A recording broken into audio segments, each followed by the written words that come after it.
Hey, it's Paul with another Atari 2600 review, and I'm going to do SPACEMASTER X-7. Now, this comes from the 20th Century Fox games, and if most of these were based on a movie, these 20th Century Fox games, but not necessarily. Like, I don't think this is a movie, nor was Crash Dive, and I do have Crash Dive from 20th Century Fox. Hey man, this is a great game. If I would have had this back in the day, which I did not, I would have been stoked. It's very influenced by Star Castle Arcade. But until recently, we had no Star Castle Arcade for the 2600. So if I would have had this game back in 1982 or 83, it would have helped satisfy some of that Star Castle urge. You see that bomb that guy just shot at me, that fuzz bomb, missile, whatever you call it? That's straight out of the page of Star Castle. This is me, this cursor asterisk, literally an asterisk looking ship. I don't know, I'm going to assume I'm flying a ship. And I think you guys can see what's going on here. There's an opening in this, there's a center base of some sort, an enemy ship, I'm going to say, of some sort. Just like Yar's Revenge or Star Castle. And he seems to give himself some shields, just like in Star Castle.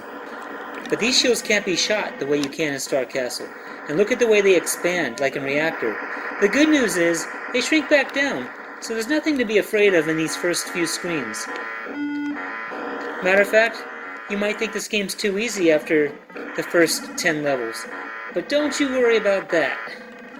The challenge comes along with some variety and different sound effects and different looking kind of enemies that get shot out by this middle guy. At some point, the music gets the sound kicks up a notch, and he starts sending this, like, squiggly snake thing out, which is more guided. Right now, I'm just powering through levels, and I'm playing on the default level, difficulty B.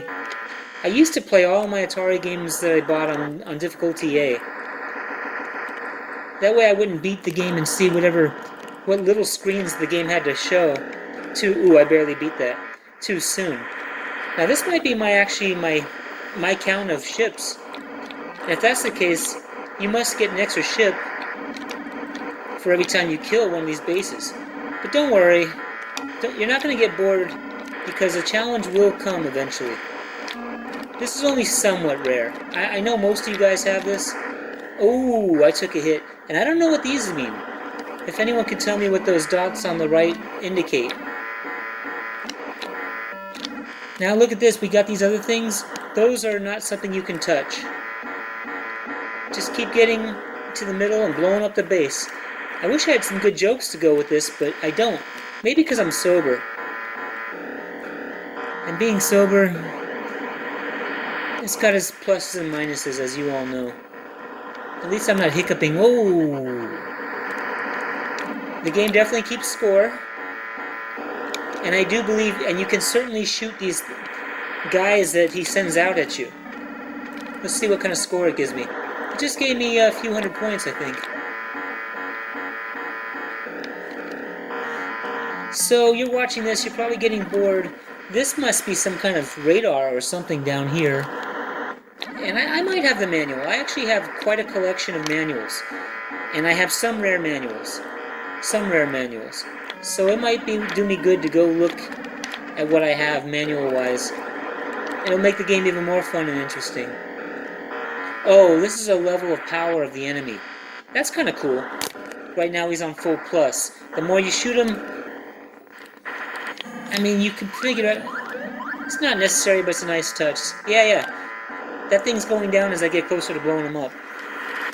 Well, guys, I'm having a good time. I'm having a good game, but I'm going on too long. This is just when it gets good, though, and hard. And I love SPACEMASTER. X-7, is it? I already forgot. Have a good night.